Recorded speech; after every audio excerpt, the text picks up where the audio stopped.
Ces derniers jours, notre planète a été frappée par de nombreuses catastrophes naturelles, de nouveaux records d'inondations et de tremblements de terre, là où on ne les avait pas vus depuis longtemps. L'Afrique est sous les eaux. Dans la capitale d'un des pays du continent, les rivières ont englouti des quartiers entiers avec leurs voitures et leurs routes. Aux États-Unis, des tornades dévastent des villes. Et l'apparition de ces nouvelles trombes s'est déplacée, pour une raison mystérieuse, vers de nouveaux territoires. Dans l'océan Pacifique, un volcan s'est réveillé et ses fontaines de lave jaillissent, plus haut que les plus grands immeubles du monde. En Russie, la Terre a tremblé plusieurs fois de suite avec des secousses dépassant 6 sur l'échelle de Richter. En Europe, au beau milieu de la nuit, l'Italie a été secouée, si violemment que le tremblement de terre s'est fait sentir de Naples à Milan, et même jusqu'en Suisse. Et en Australie, une alerte d'urgence retentit. Quittez vos maisons immédiatement. Plus de 7 régions du monde, une seule semaine. Et ce n'est pas tout. Dans plusieurs régions de Russie, de nouvelles catastrophes naturelles sont attendues dans les prochaines semaines. Passons en revue tous ces événements dans l'ordre. Pendant que vous regardez cette vidéo, la ville australienne de Bundaberg est en pleine évacuation d'urgence. Dès le 10 mars, les autorités locales ont lancé une alerte d'urgence. Une crue majeure est en cours en ce moment même. Quittez vos maisons immédiatement. C'est une situation qui paraît bien étrange pour un continent au climat aussi aride. Il s'agit d'environ 10 000 personnes dans les parties nord, sud, centrale et est de la ville. Les ponts sur la rivière Burnett sont fermés. Les habitants sont déjà coupés du reste du pays. La rivière a atteint 7,2 mètres et continue de monter. Selon les prévisions, le pic devrait se situer autour de 7,5 mètres. Ce niveau n'avait plus été observé depuis décembre 2010. À l'époque, ce fut un véritable cauchemar pour la région. Près de 800 routes à travers tout l'État sont déjà submergées. Dans le territoire du Nord, dans la région de Catherine, la situation n'est pas meilleure. La rivière est montée à 19,2 mètres. C'est le niveau le plus élevé depuis la fin des années 90. Plusieurs grandes routes fédérales sont fermées simultanément. Il est tout simplement impossible d'atteindre de nombreux villages en ce moment. Les autorités ont annoncé une aide financière supplémentaire pour les habitants de Catherine et Darwin a été prié de réduire sa consommation d'eau. La station de pompage du barrage a été inondée. Mais la nouvelle la plus inattendue de la semaine est venue des secouristes. Des crocodiles ont été repérés dans les zones inondées du territoire du Nord. L'un d'eux a été aperçu en plein milieu d'un terrain de sport. Ce genre d'alerte, les autorités locales ne la lancent pas souvent. La saison des pluies dans le nord de l'Australie est normale, mais personne ne s'attendait à une telle intensité. Dans certaines zones, plus de 500 mm de précipitations sont tombées en quelques jours. C'est environ un tiers de la pluviométrie annuelle en une seule semaine. Passons maintenant en Afrique. Cette semaine, le Kenya a été confronté à ce que les météorologues décrivent. Simplement, dans la capitale, les précipitations d'un mois entier sont tombées en 24 heures. Les inondations à Nairobi ont débuté dans la nuit du 6 au 7 mars. Les rivières ont débordé, les routes se sont transformées en rivières. Des voitures ont été emportées par le courant. Les vols à l'aéroport international ont été perturbés. Une partie des avions a été redirigée vers une autre région. Dans les quartiers les plus touchés de la capitale, le niveau de l'eau atteignait la taille des habitants. L'évacuation des touristes de la réserve du Masai Mara s'est faite par hélicoptère. Les rivières Tekong, Tayar Mara et Talek ont également débordé. Les campements situés sur le territoire de la réserve ont été inondés. Les éléphants que protège un fonds spécial flottaient littéralement dans l'eau. Le président du pays a personnellement annoncé le déploiement d'unités militaires et a ordonné l'ouverture des réserves alimentaires de l'État pour les sinistrés. Une grande partie des constructions urbaines est bâtie dans les plaines inondables et les zones basses. Le béton et le bitume n'absorbent pas l'eau. Les réseaux de drainage ne peuvent pas faire face à un tel débit. Passons maintenant à l'Europe. Dans la nuit du 9 au 10 mars, les habitants de l'Italie se sont réveillés avec une sensation inhabituelle. Un tremblement de terre de magnitude 6,0 a frappé la mer Tyrrhénienne, à environ 40 km au sud-ouest de Naples. Il était minuit, heure locale. Les secousses ont été ressenties non seulement en Campanie, mais aussi à Milan, Bergame et Rome, c'est-à-dire dans tout le pays. Mais voici ce qui est intéressant. Le foyer se trouvait à près de 382 km de profondeur. C'est un tremblement de terre très profond. C'est précisément pour cette raison que malgré une magnitude significative, il n'y a pratiquement eu aucun dégât. Un foyer aussi profond disperse l'énergie sur une immense superficie, et la surface ne reçoit qu'une secousse faible, mais très étendue. L'Institut national de géophysique d'Italie a enregistré une magnitude de 5,9. et le service américain USGS une magnitude de 6,0. Ce léger écart s'explique par des méthodes de calcul différentes. Voici un autre point important. Ce tremblement de terre s'est produit dans la zone de subduction de Calabre. C'est là que la plaque tectonique africaine s'enfonce lentement sous la plaque européenne. C'est précisément ce processus qui alimente les volcans Vésuve et Etna et maintient le sud de l'Italie dans un état permanent d'activité sismique. Et lorsque le foyer est aussi profond, il est pratiquement impossible de le prévoir. Les signes habituels sur lesquels les sismologues s'appuient pour surveiller la préparation d'un tremblement de terre ne fonctionnent presque plus dans de tels cas. La Grèce n'a pas été épargnée non plus. Quelques heures seulement avant la secousse italienne, un tremblement de terre de magnitude 5,5 a été enregistré dans la région grecque. Le centre sismologique euro-méditerranéen a confirmé les données. Il s'agit de la région égéenne, l'une des zones les plus sismiquement actives d'Europe. Pas de victimes ni de dégâts. Mais le simple fait de 2 tremblements de terre significatifs en Méditerranée en 2 jours n'est plus une coïncidence fortuite, c'est la manifestation de l'activité tectonique de toute la région. L'océan Pacifique n'était pas silencieux non plus ces jours-ci. Au large des côtes des Tonga, une secousse de magnitude 5,9 a été enregistrée. Et le 9 mars, un tremblement de terre de même magnitude s'est produit au Japon, indépendamment du précédent.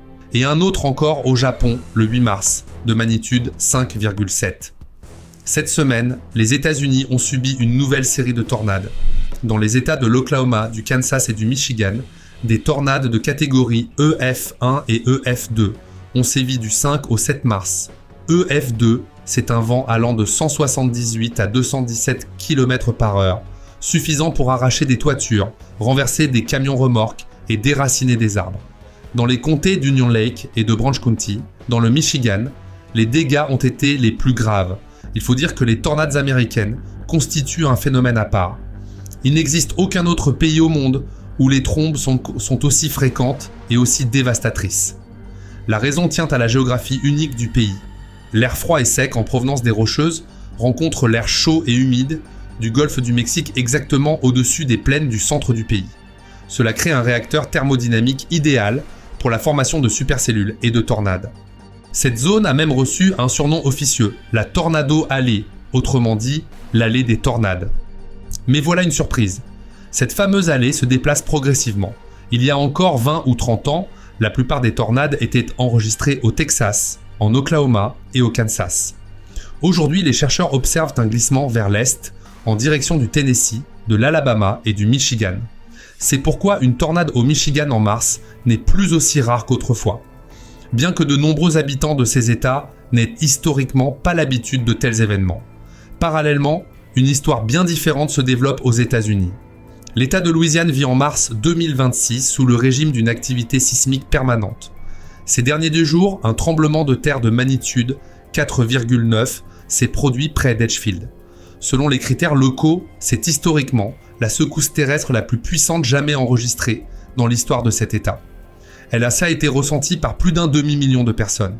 Le 9 mars, des répliques sont venues s'y ajouter. En apparence, rien d'exceptionnel à l'échelle mondiale, mais pour la Louisiane, c'est une anomalie géologique. Cet État ne se trouve pas sur une faille active. Une partie des scientifiques relie ce regain de sismicité à l'extraction de pétrole et de gaz dans la région. L'injection de fluide dans les puits peut provoquer ce qu'on appelle la sismicité induite. Allons maintenant là où la terre tremble et brûle littéralement en même temps. Russie, Kamtchatka. Le soir du 8 mars, un tremblement de terre de magnitude 6 s'est produit au large de la péninsule. L'épicentre se situait à 235 km au sud-est de Petropavlovsk-Kamtchatski. La profondeur du foyer était de 48 km. Le même soir, les sismographes ont enregistré plusieurs autres secousses de magnitude 5,8 et en dessous. Ces derniers 2 jours, une nouvelle secousse de magnitude 5,2. Pourquoi cela se produit-il là, avec une telle régularité ? Selon les experts, le Kamtchatka ne s'est toujours pas calmé depuis le puissant tremblement de terre de magnitude 8,8 qui a frappé la région le 30 juillet 2025.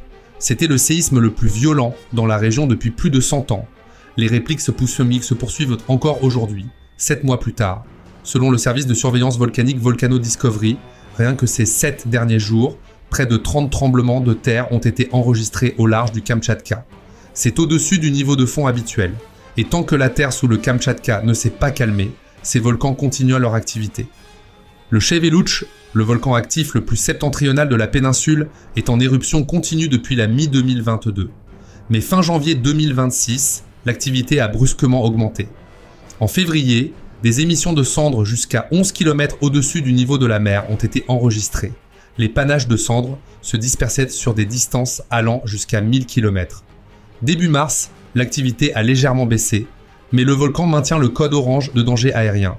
Autrement dit, la menace pour les avions civils n'a pas été levée.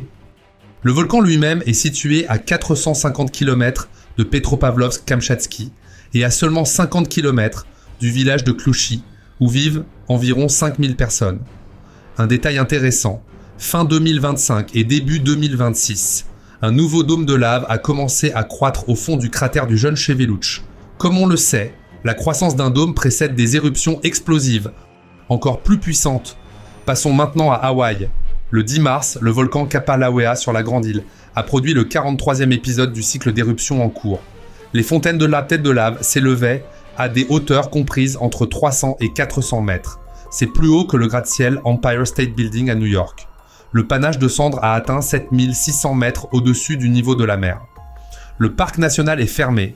La route numéro 11 est bloquée. Les habitants des villages ont reçu l'ordre d'évacuer. Pour l'aviation, le code rouge a été déclenché, le niveau de danger le plus élevé. Kilauea est l'un des volcans les plus actifs de la planète. Il est en éruption quasi continue depuis 1983. Mais ce qui se passe depuis janvier 2025 constitue un cycle d'une intensité inhabituelle, même selon les critères de ce volcan. Aux Philippines, 3 volcans maintiennent simultanément un niveau d'activité élevé. Le Mayon est au niveau d'alerte 3 sur 5. Le Taal et le Kinlaon font l'objet d'une surveillance continue. En Indonésie, les volcans Semeru, Ibu et Levotobi sont en activité. Au Vanuatu, 11 000 personnes se préparent à évacuer en raison des pluies acides et des émissions incessantes de dioxyde de soufre dues au volcan Ambae. En Indonésie, cette semaine, la situation reste tendue. Les îles de Java, Bali et Nusa Tenggara ont été frappées par une perturbation tropicale début mars.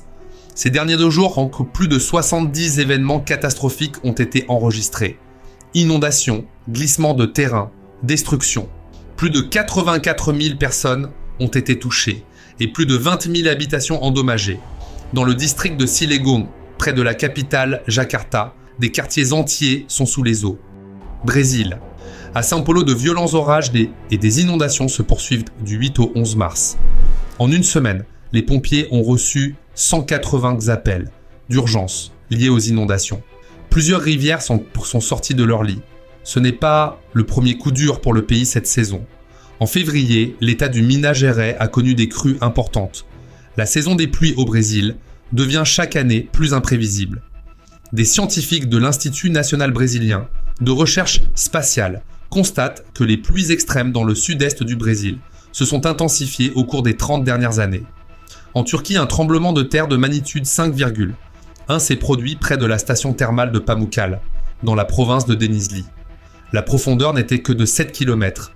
Il a été ressenti dans 4 provinces voisines. Pas de dégâts importants. Et pendant ce temps, en Russie, une nouvelle menace se profile. Elle ne s'est pas encore matérialisée, mais elle est déjà aux portes. Le centre météorologique russe Gidrometcentre a prévenu, dans au moins 16 régions du pays, les réserves de neige sont actuellement supérieures de 60 à 95% à la normale. Au Tatarstan, en Mordovie, dans les régions de Penza et de Ryazan, le manteau neigeux atteignait par endroits 1 mètre d'épaisseur. Quand le redout brutal arrivera, et le printemps vient souvent brusquement dans ces régions, les rivières Volga, Oural et Ichim pourraient monter jusqu'à des niveaux extrêmes en quelques jours à peine. On se souvient qu'en 2024, les crues printanières dans les régions d'Orenbourg et de Kourgan ont inondé près de 18 000 habitations, et le manteau neigeux de l'époque n'était pas aussi exceptionnel qu'aujourd'hui. En Thaïlande et au Vietnam, une vague de violentes tempêtes et de rafales a déferlé depuis le début du mois de mars. Dans les provinces thaïlandaises, de puissants fronts orageux ont été enregistrés, accompagnés de pluies torrentielles et de vents en rafales. La province vietnamienne de Quang Nguyen Nguyen a essuyé un orage distinct. C'est le début de ce qu'on appelle la saison de transition dans la région, quand la mousson du nord-est n'est pas encore partie et que celle du sud-ouest commence déjà à prendre de la vigueur. Dans cet intervalle, l'atmosphère est particulièrement instable et le temps peut changer radicalement en quelques heures. Quelques mots encore sur les Fidji. D'après le Système mondial d'information sur les catastrophes naturelles des Nations Unies, des inondations ont été enregistrées ici début mars. Les îles du Pacifique sont régulièrement frappées par des systèmes tropicaux en cette période, mais les Fidji sont confrontés durant ces dernières années à des inondations de plus en plus fréquentes, et certaines îles perdent littéralement leur trait de côte à cause de la montée du niveau de la mer. Nous continuons à suivre l'évolution de la situation. Si cette vidéo vous a plu, n'oubliez pas de mettre un like et abonnez-vous à notre chaîne où vous trouverez encore plus de vidéos sur les menaces naturelles.